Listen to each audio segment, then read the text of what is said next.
عرصے کے बाद دوبارہ आपकी खिदमत में हाजिर हूँ। करीबन 1 माह से तबीयत ख़राब रही। दूसरी बार कोरोना की पकड़ में आया। हालांकि वैक्सीनेशन और उसके बाद फिर सेकंड बूस्टर भी लगवाया था, लेकिन अब क्या किया जाए। बूस्टर शॉट फाइजर कंपनी का था, जिसके बारे में काफ़ी मनफी बातें सुनने में आ रही हैं। लेकिन क्या किया जाए, सारी दुनिया में बुराइयां और करप्शन है। अब लेकिन एक बात है कि दुनिया में इन तमाम जराइम को रोकने के लिए बहरहाल कवानीन भी मौजूद हैं, और अगर किसी जगह कानून साजी में कोई सुकून की निशानदही हो जाती है तो उसको दूर कर लिया जाता है, ताकि मुजरिम कानून की गिरफ्त से बच ना सके।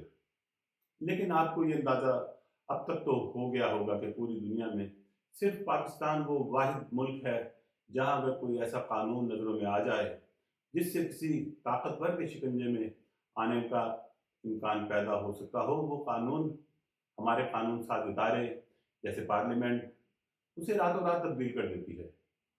और जैसे कहते हैं ना कि ना होगा बांस और ना बजेगी बांसुरी। दर हकीकत हमारा निज़ाम इसी तरह काम करता है। हमारे यहाँ गुज़श्ता 75 सालों से, जब से हम नाम के आज़ाद हुए हैं, यही फार्मूला मुख्तदर हलकों के सामने रहा है कि अपने ऊपर कोई बात आने ही ना दो।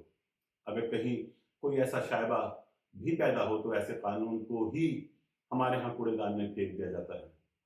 खैर, ये तो मानना पड़ेगा कि पाकिस्तानी हुकूमतें और इदारे दुनिया भर में मुनफरिद तो हैं। जब कभी इनफरादियत के नंबर लगने शुरू होंगे तो हम उसमें ज़रूर नंबर 1 होंगे। अभी तो हम सिर्फ अपनी इंटेलिजेंस एजेंसी और फौज के नंबर 1 होने पर ही इतराते नहीं थकते, लेकिन हमारी एजेंसी हो या फौज, ये भी नंबर 1 इसलिए है कि दुनिया भर में कोई ऐसे काम नहीं करता जैसे हमारे मुल्क के ये इदारे करते हैं। दुनिया भर में जुर्म को रोकने के लिए कोशिश की जाती है कि उस जुर्म की तह तक पहुंचा जाए और फिर उसे जड़ों से उखाड़ कर फेंक दिया जाए, ताकि फिर मुजरिम सर ना उठा सके। लेकिन हमारे यहाँ ऐसे मुजरिमों की वीडियोस बना ली जाती हैं कि मुजरिम सर तो क्या, आंखें उठाने के काबिल भी नहीं रहता। और वो जो कहा जाता है ना कि जेल में चोरों की अखलाकियात बेहतर करने के लिए दुनिया भर में हुकूमतें इक़दाम करती हैं, ताकि अपने जुर्म की सज़ा काटने के बाद ऐसे लोग भी मुआशरे के अच्छे शहरी बन सकें। हमारी इनफरादियत ये है कि हम अपने बड़े बड़े मुजरिमों की नाजेबा वीडियोस बनाकर उन्हें इतना मौतब बना देते हैं कि वो हम पर हुक्मरानी तक करने के हकदार बन जाते हैं। दुनिया भर में टेक्नोलॉजी का इस्तेमाल ज़राअत में तरक्की, पानी को साफ करके पीने के काबिल बनाने और अपने शहरियों की ज़िंदगियों में आसानियाँ पैदा करने के लिए किया जाता है। लेकिन अफसोस, हमारे यहाँ टेक्नोलॉजी का इस्तेमाल लोगों के फ़ोन टैप करने और उनकी वीडियोस बनाने की हद तक ही महदूद है। पाकिस्तान का सबसे डिसिप्लिन्ड इदारा हमारी फ़ौज को कहा जाता है, और जिसमें मैं समझता हूँ कोई शक व शुबे की बात भी नहीं है। लेकिन बदकिस्मती से इस इदारे की बागडोर मुख्तलिफ औकात में ऐसे फौजी सरबराहान के हाथों में रही है, जिन्होंने इदारे की खूबियों को जंग आलूद करके इसकी ताकत को अपने ज़ाती मफादात को परवान चढ़ाने के लिए इस्तेमाल किया है। और ये हम सब जानते हैं कि चंद जर्नैलों की गलती पूरे इदारे की बदनामी का बायस बनती रही है, क्योंकि कहा यह जाता है कि आर्मी चीफ जिस तरफ देखता है पूरी फौज उस तरफ देखती है। फिर इन हालात में आम लोगों को कसूरवार ठहराने के बजाय फौज को अपनी पॉलिसी पर गौर करना चाहिए, क्योंकि लोग ये सोचते हैं कि जिस तरह जर्नैलों के बच्चे अमेरिकन और बरतानवी तालीमी इदारों में तालीम हासिल कर रहे हैं, इनकी वहाँ जायदादें और बैंक बैलेंस मौजूद हैं, तो बाकी पूरी फौज भी ऐसे ही सोचती और देखती होगी। तो पहले खराबी जहाँ पर है वहाँ उसे रोका जाए, तभी बेहतरी आने के इम्कान पैदा हो सकते हैं। वगरना आम लोगों को नंगा करने से सिर्फ हमारा निज़ाम पूरी दुनिया भर की नज़रों में बरहना होता है, और इस तरह की हरकत से पाकिस्तान में दुरुस्तगी का सोचना ही, मैं समझता हूँ, दीवाने का ख्वाब दिखाई देता है। और ख्वाबों पर हमारे यहाँ आजकल वैसे ही बहुत बात की जा रही है। इमरान खान साहब गुज़श्ता 2 दहाइयों से आवाम को ख्वाब दिखाते आ रहे थे। उन ख्वाबों की ताबीर कासिम अली शाह की शक्ल में कितनी भयानक है, खुदा की पनाह। इमरान खान साहब पर खुदा का खास करम हुआ कि उन्हें पाकिस्तान की हुक्मरानी तक करने का एजाज़ मिला, लेकिन वो अपने दौर हुकूमत में उन ख्वाबों की सही ताबीर आवाम को नहीं दे पाए। اور دوسرے حکمرانوں کی طرح توشہ خانہ کے تحفوں اور وزیر اعظم ہاؤس کی آسائشوں میں گم ہو گئے۔ حالانکہ اسی وزیر اعظم ہاؤس کو انہوں نے یونیورسٹی میں تبدیل کرنے کا خواب بھی ہمیں دکھایا تھا۔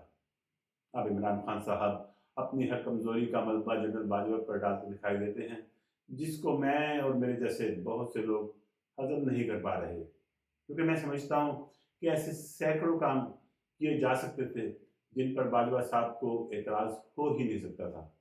جیسے آپ دیکھتے ہیں کہ ابھی بہت سے کاموں کا کریڈٹ عمران خان صاحب لیتے ہیں، وہ کیسے پھر انہیں باجوہ صاحب نے کرنے دیے۔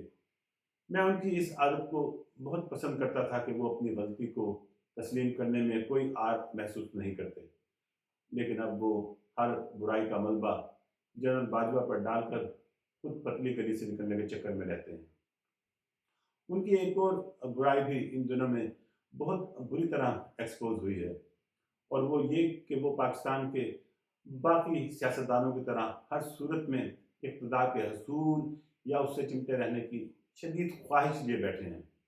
ان کی مرکز میں حکومت جیسے بھی گئی، اس سے قطع نظر انہوں نے جس طرح قومی اسمبلی سے باہر آنے کا فیصلہ کیا، اور پھر اب پنجاب اور KPK کی اسمبلیاں بھی اپنی انا پر قربان کر دیں، میں سمجھتا ہوں کہ یہ بالکل بھی سمجھداری کے فیصلے نہیں تھے، اور میں سمجھتا ہوں کہ پاکستان کے موجودہ حالات کی خرابی میں عمران خان صاحب کے ان فیصلوں کا بھی بہت بڑا ہاتھ ہے۔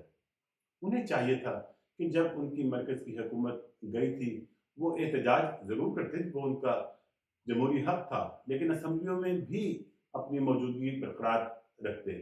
ان کے خلاف اگر سازش ہوئی تو وہ جمہوری طریقے سے اسے شکست بھی دے سکتے تھے، لیکن انہوں نے 50 اوورز کے میچ کی طرح چاہا کہ رزلٹ ایک دن میں ہی ان کے حق میں آ جائے، اور جب ایسا ممکن نہیں ہوا تو انہوں نے پنجاب اور KPK کی اسمبلیوں کو بھی توڑوا دیا، جس کو میں کوئی سخت الفاظ استعمال نہ کرتے ہوئے صرف بے وقوفانہ عمل کہوں گا۔ ناظرین، پنجاب اور KPK میں سمجھتا ہوں بہت سے ایسے کام کیے جا سکتے تھے جس سے عام عوام کو بہت سے فوائد حاصل ہو سکتے تھے، اور پھر جب وہ اپنی اس کارکردگی کی بنا پر لوگوں میں جاتے تو اس کی بات ہی کچھ اور ہوتی۔ ہمارے ہاں یہ روایت بن چکی ہے کہ جماعتیں الیکشن میں کارکردگی کی بجائے مظلومیت کو ٹول کے طور پر استعمال کرتی دکھائی دیتی ہیں۔ اس کی تفصیل آپ سب مجھ سے بہت بہتر طور پر جانتے ہیں۔ عمران خان صاحب کو سازش کے بیانیے کے ساتھ اچھی کارکردگی کے ساتھ عوام میں جانے کو ترجیح دینا چاہیے تھا، لیکن جیسے کہتے ہیں نا، اب پچھتائے کیا حوت جب چڑیاں چگ گئی کھیت۔ میں عمران خان صاحب کو مسیحا تو نہیں، البتہ دوسرے سیاستدانوں کے مقابلے میں کم تر برائی کے طور پر دیکھتا آیا ہوں، لیکن اب لگتا ایسا ہی ہے کہ خان صاحب جس جال میں پھنس چکے ہیں اس سے باہر نکلنا شاید اب ممکن نہ ہو۔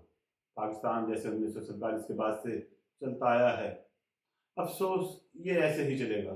آپ سب کے لیے بس یہی ایک سبق ہے کہ اپنے کام سے کام رکھیں، سیاست سے اور سیاستدانوں سے جتنا دور رہیں آپ کے لیے اتنا ہی بہتر ہے۔ خدا آپ پر مہربان ہو۔ پاکستان زندہ باد۔